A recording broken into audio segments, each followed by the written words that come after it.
Voici ce que tu as dû écrire dans ton cours lorsque tu as parlé avec ton prof du critère de divisibilité par 3. Un nombre est divisible par 3 si la somme de ses chiffres est divisible par 3.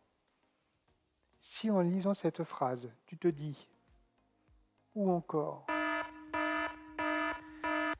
sois le bienvenu, car je vais t'expliquer en partant d'un exercice comment utiliser ce fameux critère.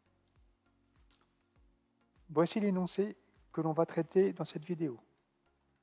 En utilisant un critère de divisibilité, explique pourquoi 5346 est divisible par 3. Alors pour ceux qui ne comprennent pas ce que veut dire est divisible par 3, en fait, on te demande d'expliquer comment on peut savoir que le résultat de 5346 divisé par 3 est un nombre sans virgule, le tout sans poser la division.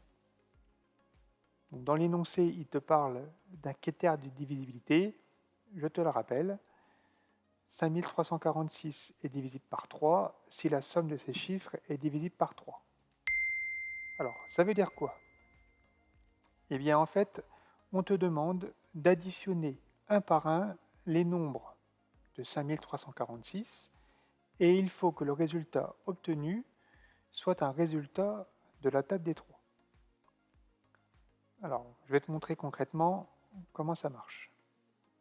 Tu vas donc commencer par additionner un par un les nombres de 5346. Voilà ce qu'on obtient. 5 plus 3 plus 4 plus 6, ça fait 18. Et donc 18 est bien divisible par 3.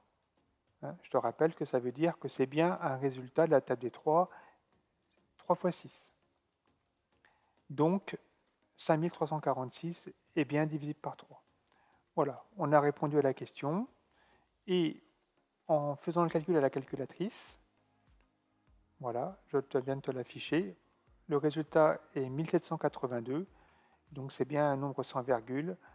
Donc ce qu'on avait trouvé par le critère se confirme bien à la calculatrice.